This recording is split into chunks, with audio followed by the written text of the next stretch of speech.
All right, it's 2021, and I know a lot of you guys are still working toward your fitness goals, and I think more and more we're seeing ourselves work out at home as opposed to being in a gym. So that's why in this video, I wanna share with you the at-home workout that I've been doing to build muscle, and I love it because it only takes 20 minutes. It requires no equipment at all, and it hits every muscle group in the body. So in this video, I'm gonna walk you through 2 variations of that workout. So definitely stick around to see what those workouts are and what tips I have for you to build muscle while at home. So as I mentioned, this is a circuit workout. So this is what it's gonna look like. Within each round of the circuit, we're going to do 4 exercises. For each exercise, you're going to do that exercise for 1 minute.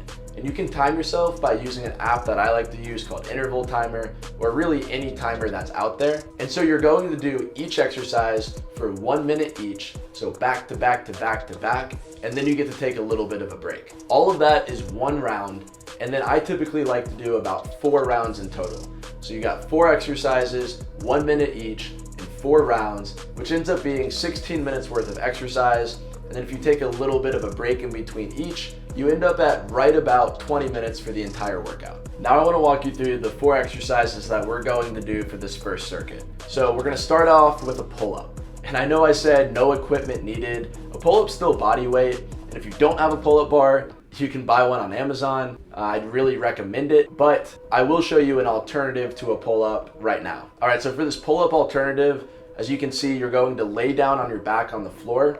Put your elbows at about a 45-degree angle and use them to push down into the ground and raise your back off of the floor. In doing so, it replicates a row a little bit and it really incorporates the muscles in your upper back. Now, the reason I like to start with a pull-up is it's very difficult. It engages your back muscles like your lats and then also your biceps too.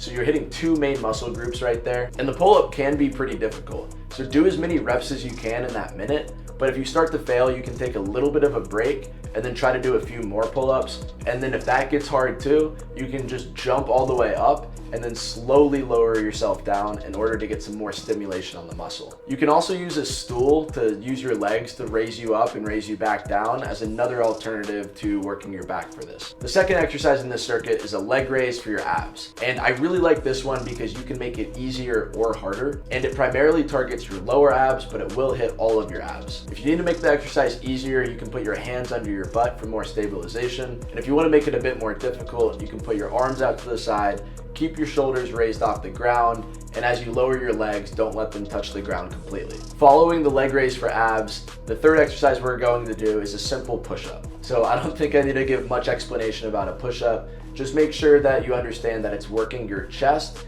your triceps, and then also your front deltoids, or the front portion of your shoulders. When this push-up variation gets a little bit difficult, you can either hold the push-up position in a plank and then do a few more push-ups, or you can just take a little bit of a break or even do push-ups on your knees to get some more stimulation on the muscle throughout the duration of the minute. And then the fourth and final exercise is for your legs, so we're going to be doing a body weight squat. So throughout the duration of this, you'll be doing a squat that's going to target your quads, your glutes, and your hamstrings a little bit. And to make it more difficult, you could do a jumping squat. To make it a bit easier, you could go a little bit slower and do less reps and take more time in between. The reason that I like to use a circuit for at-home body weight workouts as opposed to sets and reps is the level of intensity that it encourages you to bring. Without diving into the science too deep, one of the best ways to grow your muscles is by bringing them to a very high level of stimulation and close to failure. As you can see, by doing this circuit, as you continue to work your muscles, they might get fatigued, but within the circuit in the 1 minute of time, there's alternatives to keep pushing your body. And this is a little bit different than doing traditional sets and reps of these exercises when you're at home. Because you don't have a lot of access to weight, then you end up doing a ton of reps, and it's hard to tell how many reps you should be doing to get closer to failure.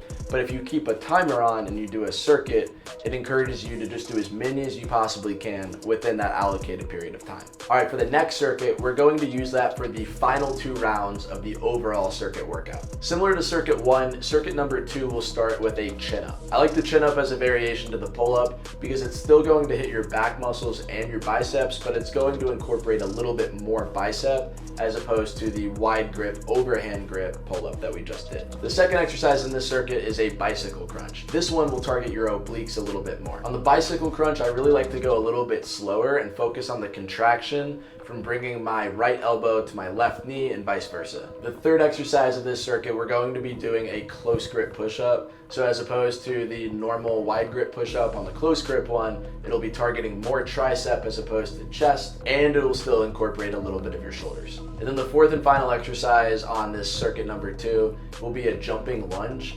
And this is just to add a little bit more intensity to a traditional lunge, whereas the squat from the prior circuit really incorporates more quads and still incorporates glutes. This jumping lunge is going to focus more on glutes and still incorporate quads too, with a little bit of hamstring activation. And those right there are the 2 circuits that I primarily used when I was out of the gym for 6 months straight this past year, and it really did allow me to grow muscle and maintain all the muscle that I had from the gym. As an alternative, you can use the same style workout in circuit format, but focus it more on chest and triceps, for example. So to make it more chest and tricep focused, your first exercise could be a push-up, your second one could be a close grip push-up, and then your third exercise could be a weighted dip on a chair, and then your fourth exercise could be something like a handstand push-up to focus on your front delts a little bit more. So I really encourage you to try out that workout. I have found a lot of value from it. It's helped me build a lot of muscle, and it's very simple and easy to do.